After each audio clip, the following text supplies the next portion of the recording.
And now to a Local 10 investigation. Saying goodbye to a loved one is a solemn moment for many families, but we're asking tonight, are funeral procession escorts putting people in danger? We looked into complaints about security escorts skirting the rules of the road, and Local 10 investigative reporter Amy Viteri learned the confusion has led to some dangerous incidents. Wailing sirens and red flashing lights. They wear uniforms and direct traffic, but they're not police officers. Yeah, they actually look like cops. You think when you see them, you think it's a cop. Funeral processions often have police escorts, but just as often they're led by private security firms, and it can be hard to tell the difference. The difference between the two is because the police officers are the law, and the private firms must abide by the law. Terry Wright runs Wright & Young Funeral Home. He's used private companies in the past, but says after several accidents, he prefers to hire officers. That's because police need hundreds of hours of training just to be motormen, and even more to be escort certified for events like funeral processions. You're looking at the difference between a company that just hires maybe a security guard or some not even security guards, versus, a policeman that's trained to deal with traffic and to enter those intersections safely. And Lieutenant John Carpenter with Miami Police says that training is key to keeping everyone on the road safe. In most cases, funeral processions have the right of way, but only police have the authority to direct them through a red light. The light's already red when you arrive there, and you force your way through anyway, correct? Right. That's what the police can do. Okay, but a private escort cannot. Nope.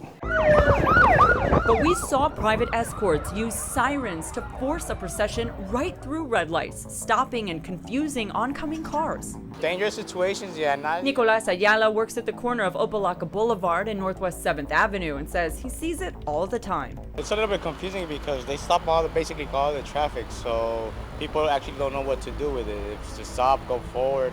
I've seen cars that's been in a procession get hit.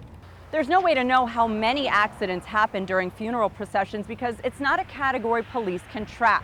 But police sources tell me the accidents do happen. According to this police report from Fort Lauderdale, one motorcycle escort ended up going to the hospital after another driver cut him off during a funeral procession.